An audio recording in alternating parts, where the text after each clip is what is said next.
Yun, good morning mga kabahay, no? Ayan. So, ano tayo ngayon? Last day natin ngayon dito sa Minalin Project, no? Ayan, si Kuya Mon, ginagawa niya yung mga final retouch ng pintura dyan. Ayan. Ayan, kung makikita nyo, ito kahapon na ginawa natin. Ayan, in-skim coat niya na yung mga gilid. Then, retouch niya na yan, no?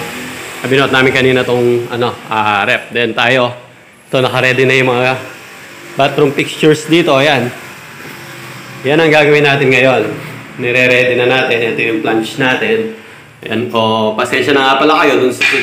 Meron tayong tutorial dun sa kabila. Ma-echo pala siya, no? Medyo hindi maganda kasi pag gagano wala pang gamit na nagbabounce yung tunog. Kaya siguro yung tutorial tungkol sa kung paano ang install ng water closet o toilet bowl. Uulitin natin yon sa mga ibang pagkakataon doon sa medyo maganda-gandang location para yung hindi nag-e-echo. Nag-e-echo nga marami nga nagre-reklamo, pasensya na kayo. Hindi ko rin yung agad napansin. Napansin natin, no? Nung, recorded na, no? So, water closet or toilet bowl, then dito, sa part na to, yung tawag nito, lavatory, tapos shower. Ayun na yung niche, okay na. So, yun, update na lang tayo uli mamaya and then maglilinis na kami. Tapos, pakita ko rin yung kanal dito. Hindi ko napakita kahapon. Dito lang tayo sa bintana. Ayan. Okay na, si Teng. Ayan. Nag-aayos pa siya doon. So, yan na lang. Mga natitirang trabaho natin.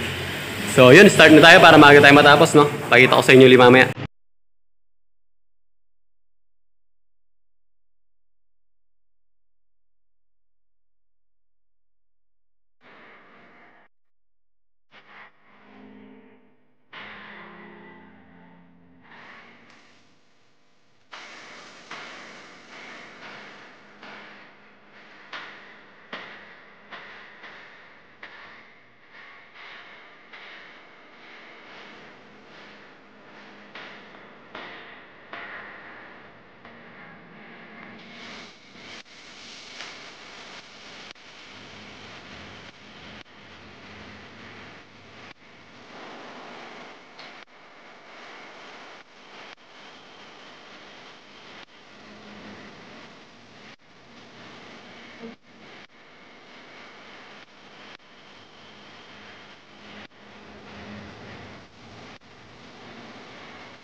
Hit.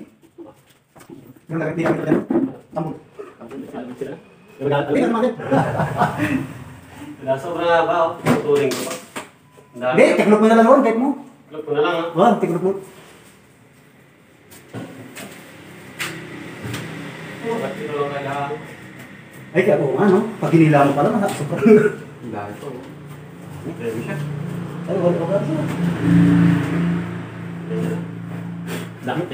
Yung magkakalit ng ng tambol dyan, sila nang magkakalit. Kung ito ng nung sa tiyan, meron ba? Ito ba yan, par? Ito ba Oo, masisin, di ba kung igupin siya? Gano'n malit ako, ganito na ginagawa ko. Maliit pa ako din. Maliit pa ako, di na ako lumaki. Ngayon, maliit ako.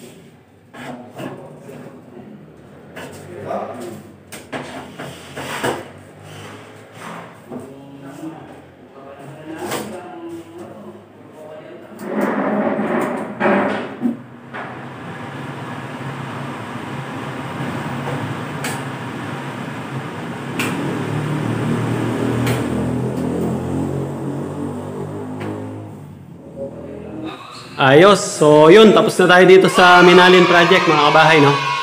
Ito nga pala yung ginawa natin kanina. Ayan. Nagmukha na talaga siyang CR. Yung niche, okay na. Meron na shower. Then, ito yung install natin na yung water closet, no? Na-testing na natin yan, no? Ano? Lakas. At na-silicone na rin yan dito. Silicone sealant. Pero bago ako nagsisilicone sealant, bago ko sara yan, tinetesting ko muna siyang i-flush. Para makita natin kung may leak. Siyempre kasi pag nauna na yung silicone, ay hindi natin malalaman kung may leak ba yung gawa natin. So yun, positive naman, wala. Ayan, meron na rin siyang bidet. At itong lavatory with pedestal. So yun, okay na yan.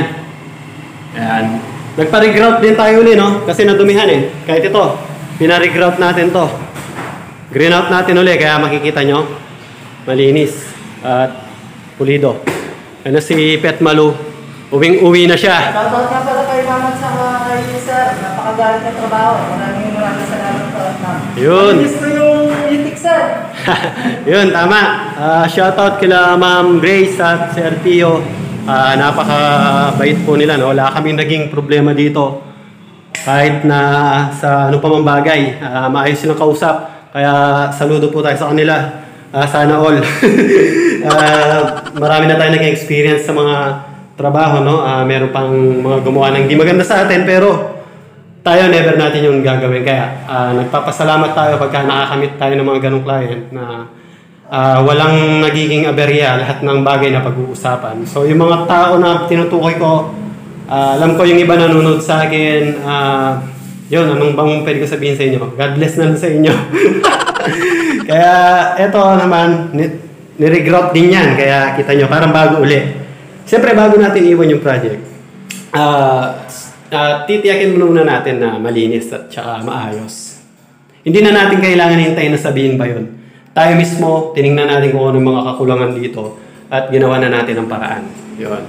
Nadumihan yung grout, green out natin ulit. So, para iiwan natin siya na masaya yung ating kliyente at siyempre tayo din dapat maging masaya pagka ganun, di ba? Ayan na yung shower, pinalagay na rin yung sabitan. So, kompleto na yan. Ayos na lahat yan, no? Mga kabahay. Then to, naglinis na kami. Nag-map kami kanina. Then ito yung ating countertop, no? Yan, minap din natin yan. Yan, no? Huling sulyap na lang dito sa project bago kami umuwi. Pauwi na kami ngayon. At ito naman yung dirty kitchen. Then, dito sa gawin na to, nalagay na rin natin yung mga doorknob, no? Ayan, marami-rami rin tayong ginawa ngayon, kaya inabot din kami ng hapon talaga. Ito yung cooktop natin, ready to use na yan. Then, syempre, yung nakita nyo kanina, nilagay natin na hood range. Testing natin ulit. Number 1. Yun, number 2. Tapos, number 3. Lakas! So, yun, bahay na talaga siya. Ayan, nag-regrout din kami rito at naglinis. So, yun. Salamat mga kabahay sa mga sumubaybay sa project natin na ito. Sana huwag kayo magsasawa sa mga susunod pang project. Abangan nyo kami. Yun, shoutout sa lahat na sumusuporta sa channel natin. Maraming salamat. Yun, so, paano? Hanggang sa susunod na lang uli. Pauwi na kami. Pahinga muna. Pahinga muna sa bahay. Siguro mga ilang araw, no? Para makabawi yung makabawi naman ng katawan natin sa pahinga, no? Medyo puro tayo trabaho nitong mga nakaraang linggo. So, siguro pahinga muna tayo ng mga ilang araw bago tayo magsimula ulit magtrabaho. Yun. So, yun. Okay.